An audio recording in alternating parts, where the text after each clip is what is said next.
아버지께서 내게 주시는 자는 다 내게로 올 것이요 내게 오는 자는 내가 결코 내쫓지 아니하리라.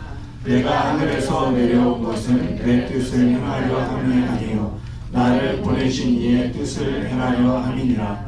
나를 보내신 이의 뜻은 내게 주신 자 중에 내가 하나도 잃어버리지 아니하고 마지막 날에 다시 살리는 이것이니라. 아멘. 오늘 요한복음 6장 말씀을 가지고요, 예수님은 어느 누구도 쫓아내지 않습니다 라는 제목을 함께 은혜 말씀을 나누도록 하겠습니다. 우리 여기 계신 분들은 이제 많은 분들이 나이를 불문하고 건강을 위해서 열심히 많은 것들을 하실 거라고 생각이 듭니다. 뭐 운동도 하실 거고 또 병원에도 가서 정기적으로 체크업도 받으시고 뭐 그렇게 하실 거라고 생각이 듭니다. 그런데 우리가 그 많은 것들을 하면서 또 꼭 해야 되는 게 그 몸에 좋은 음식을 드셔야 되는 거죠. 우리가 먹지 않으면 살 수가 없기 때문에 몸에 좋은 음식을 드셔야 됩니다. 그래서 제가 인터넷에 이렇게 몸에 좋은 음식이 뭔가 이렇게 봤는데요, 정말 많은 음식들이 있습니다. 근데 그 중에서도 몇 가지만 말씀을 드리면, 시금치를 드시면 이 혈관 청소가 된다고 합니다. 그리고 요구르트를 드시면 몸속에 있는 병균을 물리쳐주고, 우유를 드시면 밤에 잠 주무실 때 도움을 많이 준다고 합니다. 또 토마토를 드시면 노화가 방지가 된다고 하네요. 그리고 블루베리를 드시면 기억력이 좋아진다고 합니다. 또 포도를 드시면 다이어트에 아주 효과가 좋다고 합니다. 또 호두를 드시면 혈당이나 당뇨를 조절해 준다고 하고요. 또 강낭콩, 여기도 강낭콩이 있는지 모르겠는데요, 강낭콩을 드시면 소화에 도움을 주고, 체리를 드시면 관절염을 방지해 준다, 뭐 이런 이야기들이 있습니다. 제가 이걸 보면서 먹지도 않았는데 몸에 좋은 거 다 먹은 것 같은 막 그런 기분이, 글만 봐도 막 몸이 좋아지는 것 같았습니다. 이렇게 몸에 좋은 음식, 몸에 좋은 음식을 우리가 뭐라 그러죠?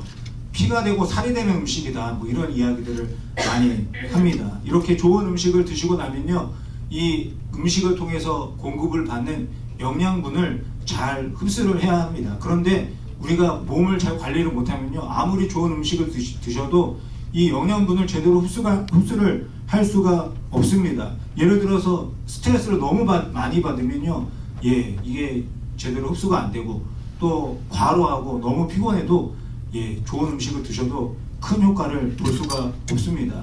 또 운동을 하면 도움이 많이 되겠죠. 또 수면이 부족하면, 또 너무 과식을 해도 이 도움을 받기가 어려운 것 같습니다. 뭐 다 아시는 것이겠지만 음주나 흡연, 약물 뭐 이런 것들은 정말 그것만으로도 몸에 안 좋고, 우리가 좋은 음식을 먹어도 아무런 도움을 받을 수 없는 일들이 될 것입니다. 정말 피가 되고 살이 되는 음식을 드셔도 이렇게 관리를 하지 않으면 아무 소용이 없는 것이죠. 우리가 옛날에 동화책에서 본 것, 밑 빠진 독에다가 물 붓는 것 같은 그런 효과가 일어나게 될 것입니다. 하나님이 베풀어 주시는 은혜와 사랑도 이와 마찬가지가 아닌가 생각이 듭니다. 하나님이 아무리 부어주셔도 우리가 간직을 못하면요, 영혼의 건강에 도움이 되지 않는 것 같습니다. 하나님은 넘치도록 부어주시는데 우리가 간직을 못하고 관리를 못하면 다 쏟아버리는 그런 일이 생기게 됩니다. 언제 그런 일이 생길까요?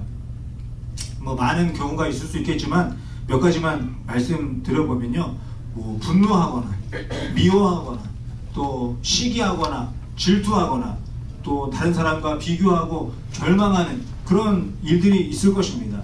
뭐 이것뿐이겠습니까? 정말 많이 있죠. 뭐 욕심도 있을 수 있고, 탐욕, 거짓, 또 편견, 또 선입견, 고정관념, 뭐 이런 것들이 우리의 영혼의 건강을 해치는 것들이 아닌가 이렇게 생각이 됩니다. 하나님께서 아무리 은혜와 사랑을 베풀어 주셔도 이런 일들 때문에 하나님의 은혜와 사랑이 간직되는 것이 아니라 그대로 다 빠져버리는 그런 일이 생기는 것 같습니다.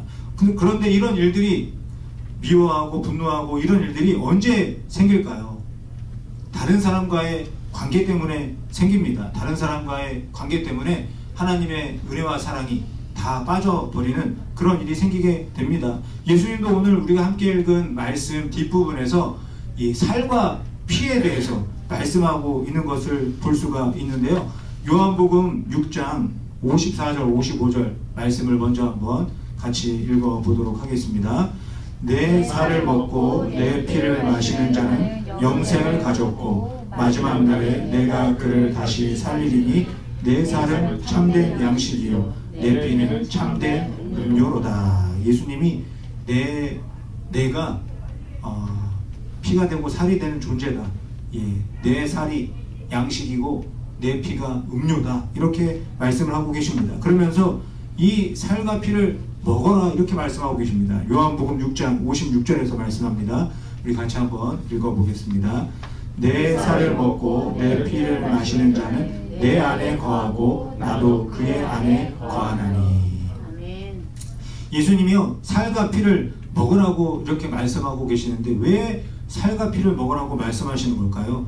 설마 그 사람을 잡아먹는 식인종처럼 진짜 살을 먹고 피를 먹으라는 것은 아닙니다. 그런 말씀을 하는 건 아니죠.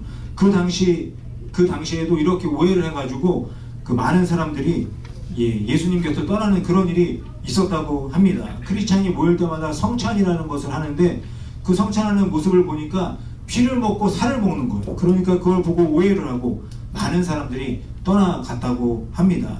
그런데 예수님이 그래서 오늘 말씀 요한복음 6장 마지막 절에 66절에도 말씀하고 있는데요. 이 66절 말씀 같이 한번 읽어보겠습니다.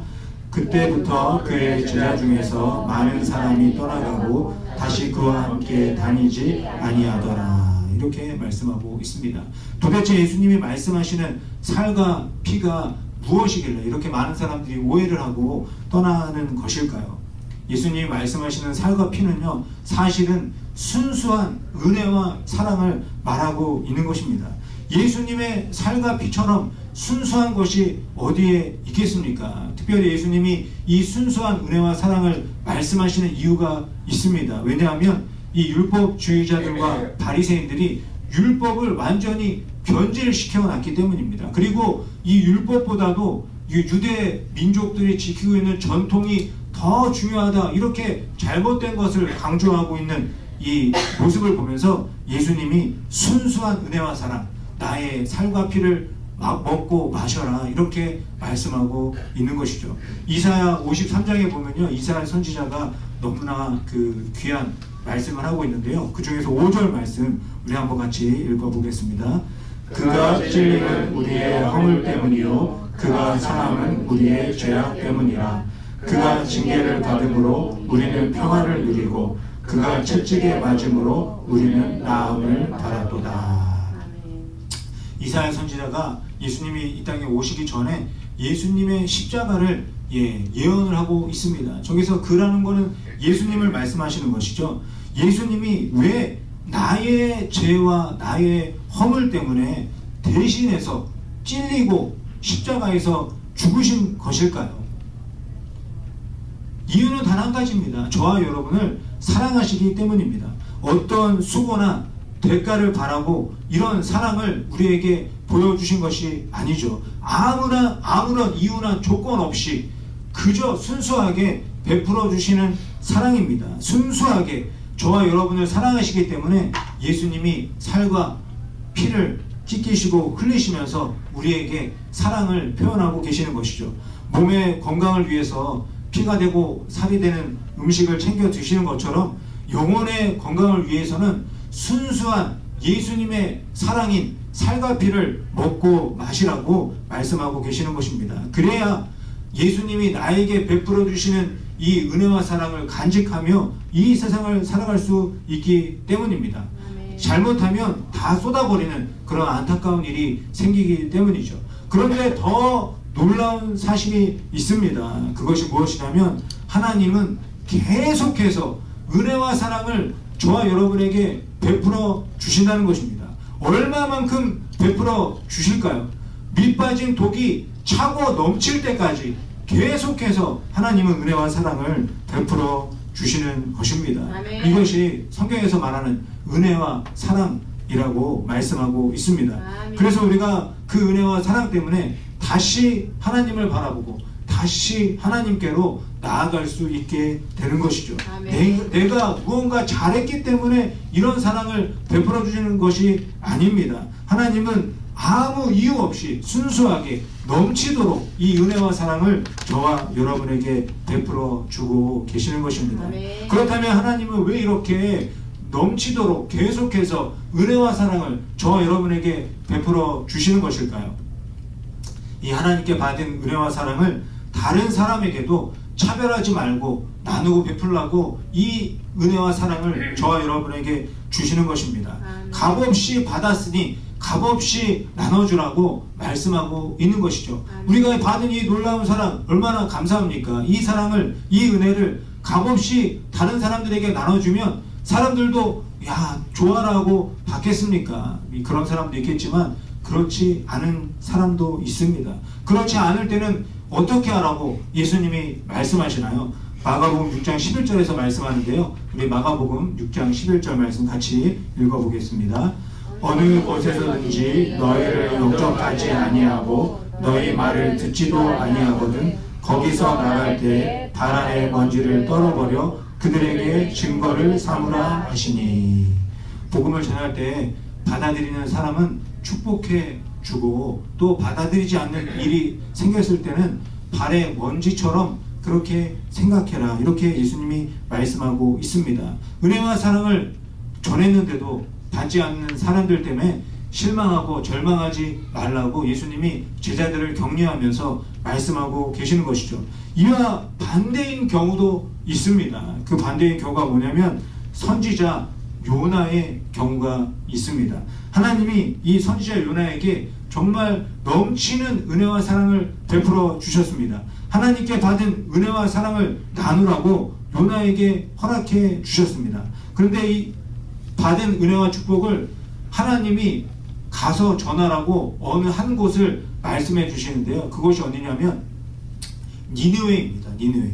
니느웨가 아수르의 수도인데요. 이 아수르는요, 이스라엘을 계속해서 괴롭히는 그런 나라였습니다. 그래서 니느웨를 생각하면요, 너무 미운 마음이 막 생기는 거예요. 그런데 거기에 가서 복음을 전하라고 하시는 거죠. 그러니까 이 요나가 너무 마음에 안 들어서 이 니느웨하고는 완전 반대쪽을 향해서 배를 타고 갑니다. 그렇게 하나님이 말씀하신 곳이 아닌 다른 곳으로 배를 타고 가다가 바다에 던져지고 바다 속에서 물고기 뱃속에 들어가게 되죠. 그 안에서 물고기 뱃속에서 이 요나가 마음을 잠시 돌이킵니다. 그렇지만 이 요나의 마음이 변하지가 않았습니다.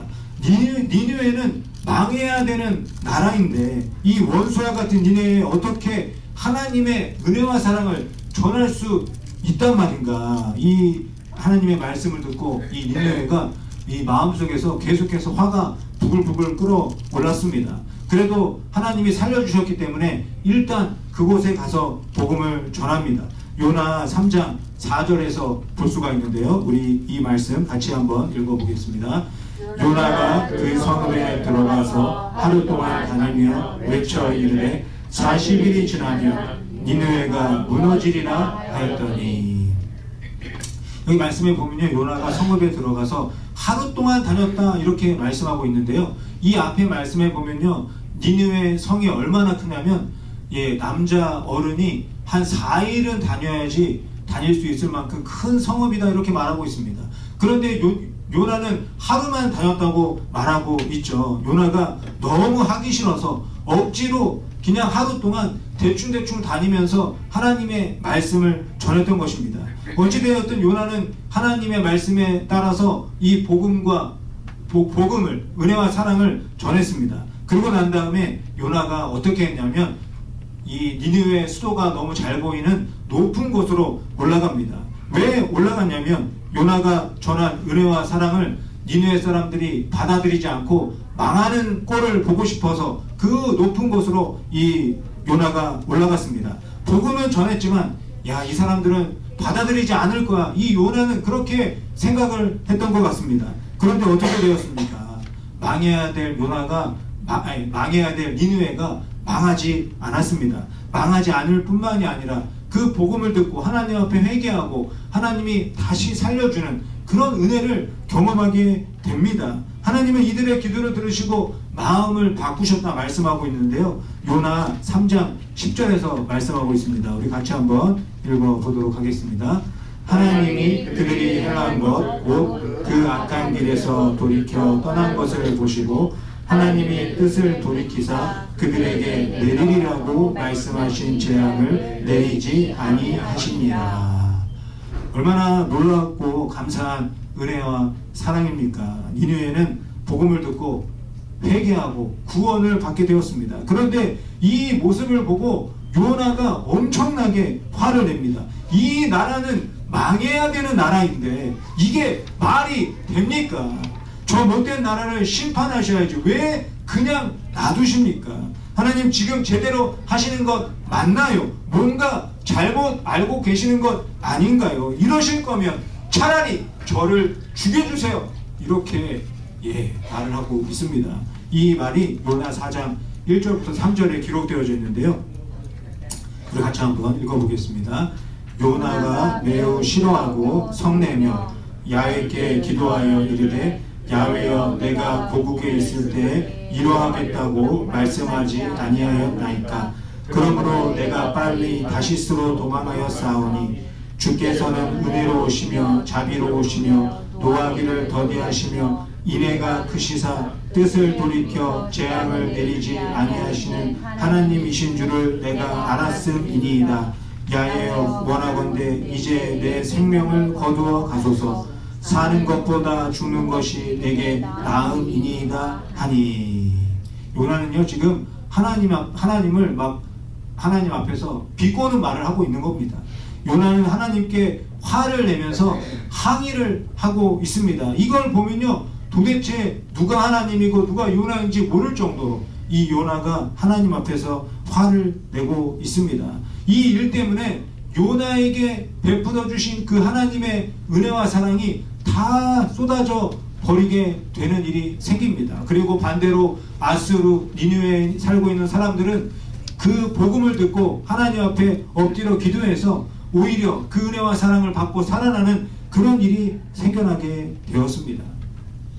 신약시대에도 이 마찬가지 비슷한 일이 있는데 예수님이 이 땅에 오셔서 많은 사람들에게 은혜와 사랑을 베풀어 주셨습니다. 병자도 치료해 주시고 또 그 죄를 지은 사람들도 만나셔서 용서해 주시는 그런 은혜와 사랑을 베풀어 주셨습니다. 그런데 이런 모습을 보고 함께 기뻐하고 감사하는 것이 아니라 말도 안 된다고 화를 내는 그런 사람들이 있었습니다. 그 사람들이 누구였냐면 바리새인이라는 사람들이었습니다. 아니 어떻게 죄인과 세리들에게 하나님의 은혜와 사랑을 베풀어 줄 수 있단 말인가? 저들은 벌을 받고 망해야 되는 사람들인데 하나님이 보낸 사람이라면 어떻게 저런 일을 할 수가 있단 말인가? 말도 안 된다 이렇게 생각을 했습니다. 예수님의 모습을 보고 도저히 인정할 수가 없습니다. 율법의 기준으로 볼 때 죄인이 용서받는다는 것을 이해할 수가 없었습니다. 나라를 팔아먹은 세리들이 어떻게 하나님의 은혜와 사랑을 받을 자격이 있단 말인가? 저들은 망해야 된다. 그래야 기준이 바로 선다.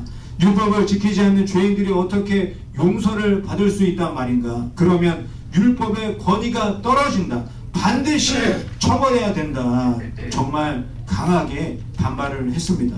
출신도 정확하지 않은 사람이 갑자기 나타나서 이 미꾸라지가 개울물을 흐린다고 그렇게 생각을 했습니다. 왜 바리새인들이 이렇게 심하게 반응을 하는 것일까요? 바리새인들은요 자신들이야말로 하나님께 인정받아야 되는 사람들이라고 생각했기 때문입니다. 하나님의 은혜와 사랑을 받아야 될 사람들은 자신들밖에 없다 이렇게 생각하고 있었습니다. 어떤 일이 있어도 무슨 일이 있어도 율법의 1.1획도 놓치지 않고 철저하게 지키고 있는 자신들을 칭찬해주고 상을 줘야 한다고 생각을 했습니다. 예수님이 정말 하나님이 보내신 하나님의 아들이라면 어떻게 자신들을 알아보지 못한단 말인가 이렇게 생각을 했습니다. 그렇기 때문에 바리새인들이 봤을 때 예수님은 하나님이 보내신 분이 아니었습니다. 율법을 철저히 지키는 의인들의 편이 아니었기 때문이죠. 예수님은 바리새인들의 편을 들어주지 않을 뿐만이 아니라 패칠한 무덤과 같은 가식적인 믿음이라고 심한 말도 하셨습니다. 그러니 이 바리새인들의 마음이 어떻겠습니까? 예수님을 없애고 싶은 마음이 점점 커지게 되는 것이죠. 의인의 승리를 위해서는 반드시 예수님을 제거해야 했습니다. 율법의 권위를 지키기 위해서는 예수님을 십자가에 못 박아야 했습니다. 선지자 이 요나의 모습과 바리새인들의 모습이 너무나 똑같지 않습니까? 요나와 바리새인들은 피가 되고 살이 되는 하나님의 은혜와 사랑을 제대로 간직하지 못하고 다 쏟아버리고 말았습니다. 요나도 바리새인도 하나님을 믿는 사람들이었습니다. 하나님의 말씀을 읽고 그 말씀을 암송하고 말씀대로 말씀을 지키며 살아가는 그런 사람들이었습니다. 그런데도 하나님의 은혜와 사랑을 다 쏟아버리고 말았습니다. 분노하고 미워하고 시기하고 질투하고 욕심을 부리다가 다 쏟아버리게 되었습니다. 그래서 예수님이 제자들에게 항상 말씀하십니다. 순수한 하나님의 은혜와 사랑, 내 살과 피를 먹고 마셔야 된다. 이렇게 말씀하고 계시는 겁니다. 그래야 하나님이 베풀어 주시는 넘치는 은혜와 사랑을 간직할 수 있고 간직할 뿐만이 아니라 나누고 베풀며 살 수 있기 때문입니다. 아멘. 사랑하는 성도 여러분, 나는 어떤지 생각해 보셨나요?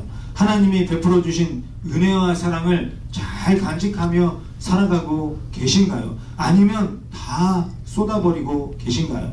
내 기준으로 봤을 때 망해야 되는 사람이 있으신가요?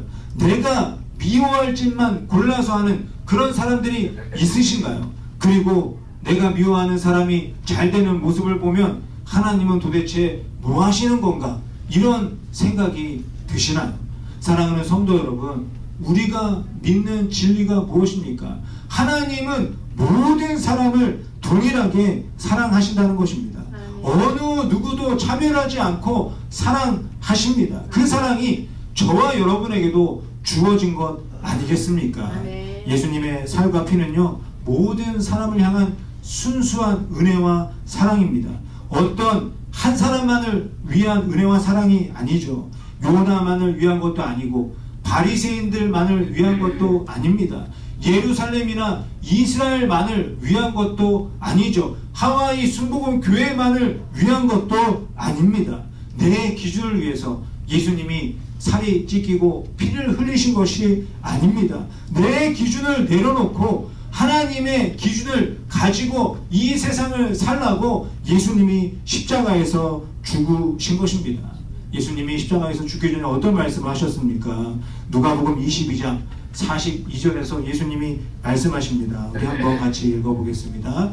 이르시되 아버지여, 만일 아버지의 뜻이거든 이 잔을 내게서 옮기시옵소서. 그러나 내 원대로 마시옵고 아버지의 원대로 되기를 원하나이다 하시니. 예수님이 이렇게 말씀하셨지만 결국 십자가를 짊어지고 돌아가셨습니다. 사실 인간적인 기준으로는 예수님의 십자가가 이해가 안 됩니다. 왜냐하면 아무런 잘못도 없는 사람이 그 당시 최고의 형벌을 받았기 때문입니다. 왜 예수님을 채찍질하고 십자가를 짊어지게 하고 머리에 가시관을 씌우고 옆구리를 창으로 찌르고 또 손과 발에 대못을 받고 그 뜨거운 햇볕 아래에서 매달려 죽게 했단 말인가요? 예수님이 채찍에 맞는 것이 아니라 저 사람들이 맞아야 되는 것은 아닌가? 예수님이 십자가에서 죽어야 되는 것이 아니라 바리새인들이 십자가에서 죽어야 되는 것은 아닌가? 그런 생각이 듭니다. 그래야 예수님이 승리하시는 것 아닌가 생각이 듭니다. 사랑하는 성도 여러분, 만약에 제가 말씀드린 것처럼 바리새인들이 대신 채찍에 맞고 십자가에 매달렸다면 예수님이 어떠셨을까요? 야, 내가 이겼다. 예수님이 좋아하시겠습니까? 우리가 믿는 예수님은 그러지 않으실 거라고 저는 믿습니다. 예수님은 만약에 그런 일이 생겼다면 더 안타까워하시고 더 가슴 아파하셨을 것입니다. 하나님을 믿고 그 집사가 된 그 스데반 집사님이 계시는데요. 이 집사님이 많은 사람들 앞에서 순수한 복음을 전하다가 돌에 맞아 죽습니다. 그런데 누가 던진 돌입니까? 하나님을 믿지 않는 사람들이 던진 돌인가요? 아닙니다. 하나님을 믿는다고 하는 사람들이 돌을 던져서 스데반 집사님을 죽게 했습니다. 그런데도 이 스데반 집사님이 마지막에 뭐라고 고백하나요? 사도행전 7장 60절에서 말씀합니다. 우리 같이 한번 읽어보겠습니다. 무릎을 꿇고 크게 불러 이르되 주여 이 죄를 그들에게 돌리지 마옵소서. 이 말을 하고 자니라. 이 스데반 집사님의 마음에는요, 하나님의 마음이 있었던 것입니다. 이 죄를 나에게 돌을 던지는 저들에게 돌리지 말아달라고 고백하면서 죽으셨습니다. 그리고 십당에서 살이 찢기시고 피를 흘리신 예수님도 동일한 고백을 합니다. 누가복음 23장 34절에서 말씀합니다. 우리 같이 한번 읽어보겠습니다. 이에 예수께서 이르시되 아버지여 저들을 사하여 주옵소서. 자기들이 하는 것을 알지 못함이니이다 하시더라. 그들이 그의 옷을 나눠 제비 뽑을세. 아무런 죄도 없는 자신을 죽이는 사람들을 보면서 예수님이 용서해 달라고 십자가에서 살이 찢기고 피를 흘리면서 말씀하고 계십니다. 어떻게 이런 고백을 할 수가 있습니까? 스데반 집사님도 예수님도 분명히 알고 있었기 때문입니다. 악인에게 벌을 주고 악인을 제거하는 것은 하나님이 하신다는 것을 알고 있었기 때문입니다. 원수는 하나님이 갚으신다는 것을 알고 있었던 것이죠. 그렇다고 해서 원수는 하나님이 갚아줄 테니 너는 기뻐하라는 뜻이 아닙니다. 하나님께서 원수를 어떻게 갚으시나요? 하나님은 원수를 사랑으로 갚으십니다. 그렇기 때문에 우리에게도 원수를 사랑하라고 말씀하는 것 아니겠습니까? 예수님의 순수한 은혜와 사랑인 살과 피를 나누면서 이 세상을 살아야 된다. 예수님이 직접 말씀하고 계시는 것이죠. 그렇기 때문에 예수님도 이 땅에 사시는 동안에 원수와 같은 많은 사람들이 있었지만 그 사람들을 어떻게 하셨습니까? 예수님이 가지고 계신 놀라운 능력으로 그들을 물리치셨습니까? 그렇게 하지 않으셨죠. 예수님은 그들을 다 받아주셨습니다.